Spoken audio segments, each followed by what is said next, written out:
in 1765, Thomas Jefferson bought a copy of the Quran.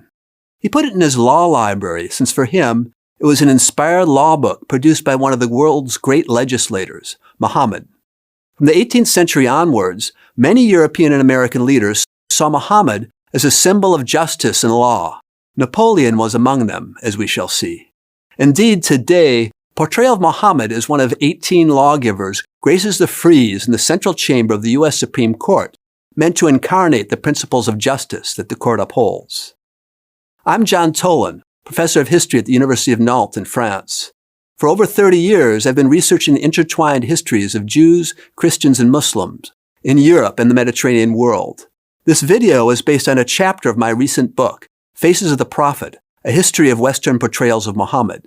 In the book, I show that while many Europeans from the Middle Ages to today had a negative, polemical perception of Muhammad, others looked on him with fascination and admiration. Let's get back then to Jefferson's Quran. It was a copy of the translation by George Sale, published in London in 1734. Earlier translations of the Quran into Latin, French, English, and other European languages explained that they translated the Muslim holy book in order to refute it, to expose Islam as fallacious. Sale, on the contrary, sought to faithfully render the spirit and letter of the Quran, which he saw as the work of a brilliant, inspired religious reformer, Muhammad.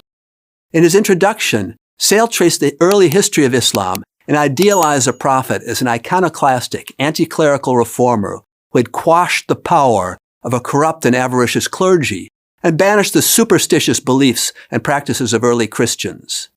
They take their priests and their monks for their lords besides God and Christ the Son of Mary.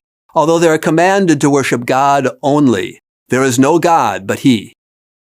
Sale's translation was widely read and appreciated in England, particularly by those who sought to limit the power of the Anglican Church. Muhammad had become a symbol of anti-clerical republicanism. Sale's translation was influential outside of England as well. We saw that Thomas Jefferson bought a copy in 1765. It helped him conceive of a philosophical deism which surpassed confessional boundaries. When Keith Ellison, the first Muslim member of Congress, took his oath of office in 2007, he had his hand on Jefferson's copy of the Quran, which is now in the Library of Congress. Goethe read a German translation of Sale's version. It helped color his evolving notion of Muhammad as an inspired poet, an archetypal prophet. And Voltaire cites with admiration Sale's translation. In his World History, the Essai sur les Mœurs, he presents Muhammad as a fanatique de bonne foi, an inspired reformer who abolished superstitious practices and eradicated the power of a corrupt clergy. Indeed, by the end of the century, writers such as English Whig Edward Gibbon, an avid reader of both Sale and Voltaire, saw Muhammad as a great man, charismatic leader, reformer, and legislator of the Arab nation. Napoleon, thanks to his reading of the Quran, styled himself as a new Muhammad. Claude-Étienne Savary produced a new French translation of the Quran in 1783. He wrote his translation in Egypt. There, surrounded by the music of the Arabic language, he sought to render into French the beauty of the Arabic text. Like Sale, he wrote a long introduction in which he presents Muhammad as a great, extraordinary man, a genius on the battlefield, and a man who knew how to inspire loyalty among his followers. Napoleon read this translation on the ship that took him into Egypt in 1798. He took inspiration from Savary's portrait of Muhammad as a brilliant general, sage lawgiver, and charismatic leader. Napoleon sought to be a new Muhammad and hoped that Cairo's religious elite would accept him and his French soldiers as fellow Muslims come to liberate Egyptians from Ottoman tyranny. Napoleon even claimed that his own arrival in Egypt had been predicted in the Quran. If Bonaparte saw himself as a new Muhammad, he wasn't alone in that assessment.